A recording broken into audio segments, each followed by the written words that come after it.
Hey guys, what's up? Hdemarzo here with the Tech Cruiser channel. So I was thinking about Apple the other day, and I was thinking about the iPhone.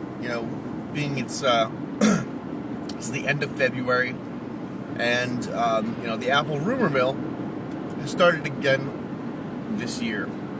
It's that time of year. New phones are going to be talked about and released, and Apple has kind of indicated that. At some point this year, the iPhone 5 is going to be released. So with all of that comes speculation, because nobody's really released any. Apple's not really released any official details, any solid dates, about the new iPhone. So what we have so far, or what I firmly believe, trying to stay as far away from speculation as possible. I believe that it's going to be announced at WWDC. That would be, if I were Tim Cook, that'd kind of be when I was going to do it. The new amazing new iPhone 5. I also believe that that the new iPhone is going to have 4G LTE compatibility. Apple would really just kind of, it wouldn't be a prudent move not to have the newest iPhone compatible with all the new, the 4G networks that are rolling out. There's a lot of 4G phones that are already out. So if I were Apple, I would definitely, make that part of the new iPhone. I might also think about the aluminum back that we've all heard about, the aluminum case, because with the 4 and the 4S, there is a lot of situations where the back is cracked. People have dropped it, or the screen and the touchscreen and whatnot is also cracked. So I would kind of try to stay as cool as it looks, as great as it looks.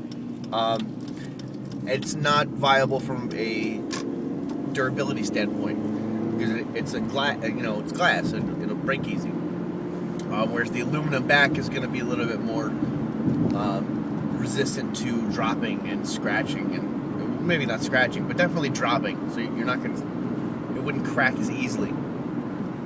I also heard, it may or may not have a larger screen. I think Apple's done pretty well with the screen size that they have. However, again, following market trends, maybe a little bit larger screen would be something that we might see. And that's about as far as I'm gonna go, because the rest is really just speculation. As good as it sounds, as close to reality as it sounds, it's still all just speculation. So we got the aluminum back, we have the 4G LTE compatibility, and that's really all I believe that's going to be a definite, because that's the most logical. Of course, we can speculate there's going to be a 10 megapixel camera and improved specs, but like I said, again, it's all just speculation. So that's kind of what I have on that. What do you think? Do you think of? Can you think of any other features and design aspects that Apple might include? I'd be more than willing to hear your comments. That's kind of what drives this whole community is user input. One other thing that I do believe is going to change with the new iPhone is if you look back upon Apple, upon the iPhone history, it's been a 2-device design cycle as far as the form factor goes. So I do believe, being that we've had 2 instances of the square rectangular kind of shape that we all have right now, the 4 and the 4S kind of have that rectangular boxy shape. So I do believe there's going to be a form factor change. Maybe something a little bit more curvy, but again, who knows? It's still all just speculation at this point. And with all of that comes the name. What's in a name is a famous quote. Anyways, so you've got the iPhone 3 or 3G and 3GS. You've got the iPhone 4 and 4S. Now you've got the iPhone 5. At what point do they change their